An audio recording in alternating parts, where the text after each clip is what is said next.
السلام علیکم. میرا نام ہے ایلن کیسلر. میں امریکہ میں بیٹھ کر ہمیشہ پاکستان کے بارے میں سوچتا رہتا ہوں، کیونکہ پاکستان ایک عام ملک نہیں ہے، لیکن وہ جگہ ہے جہاں انشاءاللہ پاک اسلام پھر قائم ہو جائے گا. مطلب محبت.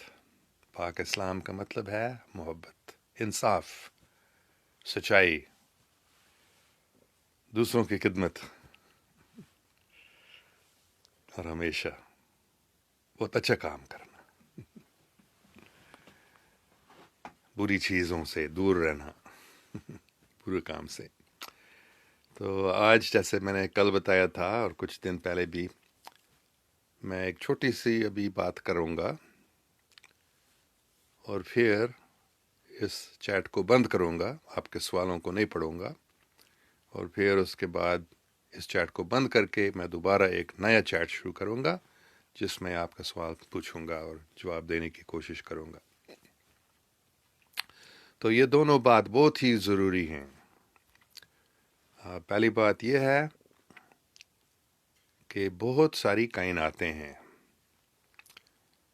یہ انسان کو پہلے نہیں معلوم تھا، مطلب سائنسدانوں کو صرف کوئی 100 سال سے یہ پتہ چل گیا تھا کہ صرف ہماری یہ گیلیکسی ملکی وے گیلیکسی نہیں ہے، بہت سارے گیلیکسی ہیں، لیکن بہت ساری کائناتیں بھی ہیں. یہ سائنسدانوں کو بھی ابھی پتہ چل رہا ہے، مختلف تھیوریز ہیں، لیکن اس میں کوئی شک نہیں ہے کیونکہ قرآن پاک میں بھی بالکل شروعات میں لکھا ہے بسم اللہ الرحمن الرحیم الحمد للہ رب العالمین. تو عالم کا مطلب کیا؟ اس کے مختلف مطلب ہو سکتا ہے، لیکن میرے سمجھ میں اس کا مطلب ہے بہت سارے کائناتیں ہیں، بہت سارے عالم ہیں. تو اللہ پاک اتنی چھوٹا چھوٹا بنانے والا نہیں ہے کہ ایک ہی کائنات کو بناتے ہیں، بہت ساری کائناتیں ہیں اس کی. اور اس کے ساتھ بہت دوسری ضروری بات ہے، ایک اور بات ہے کہ اللہ پاک خود ان سب کائناتوں کو نہیں بناتا ہے، بلکہ ان کے بہت طاقتور نوکر ہیں جن کو وہ یہ کام دیتا ہے. تو لوگ حیران ہوتے ہیں اس بات کو سن کر. یہ پاک صاف بتایا گیا ہے کہ اللہ پاک سب چیزوں کو بنانے والا ہے. ہاں، یہ حقیقت ہے، لیکن جیسے اگر میں ایک بڑا سیٹ ہوں، بڑا امیر آدمی ہوں، اور میں ایک گھر بنانا چاہتا ہوں، ایک بڑا مکان یا رہنے کے لیے یا دفتر کا بڑا بلڈنگ، میں خود نہیں بناؤں گا، ہے نا. میں کسی آرکیٹیکٹ کو بتاؤں گا اس کا ڈیزائن بناؤ، پھر کنسٹرکشن کمپنی کو لا کر ان کو بتاؤں گا کہ تم یہ سب ایسے ہی بناؤ، یہ بناؤ، وہ بناؤ وغیرہ. مطلب وہ خود نہیں بنائے گا.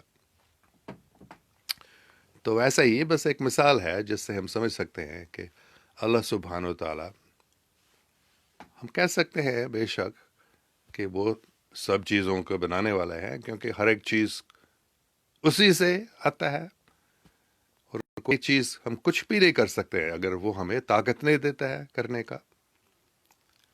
تو ان سب کائناتوں کو جو بنانے والے ہیں وہ خود نہیں بنا سکتے، کچھ خود نہیں کر سکتا ہے، لیکن اللہ پاک کے رحم سے اللہ سبحانہ و تعالیٰ ان کو طاقت دے دیتے ہیں اور ان کو جگہ دیتا ہے جہاں وہ اس کائنات کو بنا سکتے ہیں، اور ان کو بتاتا ہے کہ یہ اس جگہ میں تم ایک کائنات بناؤ. تو بعد میں یہ سمجھ میں آئے گا زیادہ یہ کتنی ضروری ہے اس بات کو سمجھنا. اتنا کروں گا، بعد میں اگر کسی کے کوئی سوال ہے ہم آگے اس کے بارے میں بات کریں گے. لیکن حقیقت میں یہ بہت ضروری. اور ایک اور صرف میں بتاؤں گا کہ علامہ اقبال رحمۃ اللہ علیہ کو بھی یہ معلوم تھا. انہوں نے لکھا ہے، بہت مشہور شہر ہے کہ ستاروں سے آگے جہاں اور بھی ہے نا، عشق کے امتحان اور بھی ہے. تو شاید یہ عشق کے ایک امتحان ہے اس بات کو سمجھنا کہ بہت ساری کائناتیں ہیں تو یہ پہلی بات ہے جو پہلے بھی میں نے یہ بتایا، لیکن یہ بہت ضروری ہے اس بات کو سمجھنا۔ اچھا، اور دوسری بات ہے کہ اللہ سبحانہ و تعالیٰ کی صورت ہے۔ بہت سارے لوگ سوچتے ہیں کہ اللہ پاک کی کوئی صورت نہیں ہے، کوئی شکل نہیں ہے، وہ صرف ایک روشنی ہے، اور بے شک مالک روشنی ہے، اللہ پاک روشنی ہے۔ ہاں، یہ قرآن شریف میں صاف لکھا ہے، بلکہ جہاں تک مجھے معلوم ہے بہت ساری مذاہب میں یہ لکھا ہے کہ اللہ ایک روشنی ہے، لیکن اللہ صرف ایک روشنی نہیں ہے۔ قرآن شریف میں صاف لکھا ہے کہ اللہ ایک روشنی ہے، یہ نور ہے، لیکن صرف ایک نور نہیں ہے۔ اس آیت میں صاف لکھا ہے کہ وہ ایک بتی بھی ہے، ایک لیمپ، اور وہ بتی جو ہے وہ ایک، مجھے معلوم نہیں اردو میں یا عربی میں کون سا لفظ استعمال ہوتا ہے، لیکن انگریزی کا ترجمہ گاڈ از اے لائٹ، اور پھر light is from a lamp and the lamp is in a niche، ایک چھوٹا سا جگہ میں بھی وہ بتی ہے۔ تو اس کا مطلب کیا ہے؟ اس کا مطلب ہے ہاں اللہ ایک نور ہے، اللہ ایک روشنی ہے، لیکن وہ روشنی ایک بتی سے نکلتی ہے۔ مطلب ہے اللہ سبحانہ و تعالیٰ کی صورت بھی ہے، کیونکہ روشنی کی صورت نہیں ہوتی ہے، روشنی ہر جگہ موجود ہے۔ اور عام طور پر لوگ اس لیے سوچتے ہیں کہ اللہ ایک روشنی جیسا ہے کیونکہ وہ ہر جگہ موجود ہو سکتا ہے، اور اللہ تو پاک تو ہر جگہ موجود ہے۔ اور ہم سوچتے ہیں، کیونکہ ہمارا دماغ کمزور ہے، ہم سوچتے ہیں اگر کسی چیز کی صورت ہے تو وہ ہو سکتا ہے، لیکن اللہ سبحانہ تعالیٰ کی ایسی روحانی صورت ہے کہ وہ ہر جگہ بھی موجود رہ سکتا ہے، لیکن اس کی صورت بھی ہے۔ اور میرے لیے سب سے آسان بات یہ ہے سمجھنا کہ اگر اللہ پاک کی کوئی صورت نہیں ہوتی تھی تو پھر ہماری صورت کہاں سے آ گئی؟ ہماری صورت ہے، ہم سب کے ایک شکل ہے، ایک جسم ہے، لیکن اس لیے ہم سوچتے ہیں کہ اللہ پاک کوئی جسم نہیں ہو سکتا ہے، یا کوئی صورت نہیں ہو سکتا ہے، کوئی شکل نہیں ہو سکتا ہے، نہیں تو وہ محدود ہوگا۔ لیکن اللہ لامحدود ہے، لیکن پھر بھی وہ ہر جگہ موجود ہے۔ اس بات کو ہمارے لیے سمجھنا تھوڑا سا مشکل ہے شاید، لیکن یہ حقیقت ہے۔ یہ روحانی صورت اللہ پاک ایسا ہمارے جیسے صورت نہیں، بلکہ ایک روحانی صورت ہے جو ہر جگہ موجود ہے، اور اس کی شکل ہونے کی وجہ سے ہماری شکل ہو سکتی ہیں۔ گنت یا میتھمیٹکس کے مطابق انفارمیشن ایک سائنس ہے، انفارمیشن سائنس۔ تو کون سی چیز میں زیادہ انفارمیشن ہے؟ ایک چیز جس کی نہیں ہے جیسے روشنی، یا ایک چیز جس کی صورت ہے؟ زیادہ انفارمیشن اس چیز میں ہے جس کی صورت ہے۔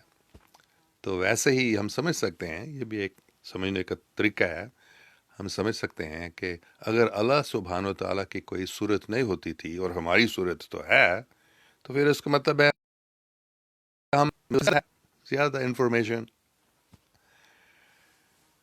میرے خیال میں آپ نے اس بات کو سمجھ لیا، تو میں بس یہ دونوں باتوں پر زیادہ زور ہی دینا چاہ رہا تھا۔ کیونکہ یہ مجھے بتایا گیا ہے کہ یہ بہت اہم باتیں، یہ دونوں ضروری بات سب کو بار بتانا ہوگا، کیونکہ یہ غلط فہمیاں ہیں بہت ساری لوگوں کے کہ بس ایک ہی کائنات ہے اور ایک ہی مالک ہے، اس کو بنانے والا ہے۔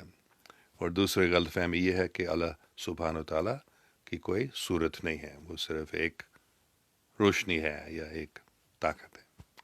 اچھا، ابھی میں اس چیٹ کو بند کروں گا، اور پھر میں سوالوں کو نیا چیٹ شروع کر کے آپ کے سوالوں کو دیکھ کر جواب دینے کی کوشش کروں گا۔ اچھا، اللہ حافظ، خوش رہو۔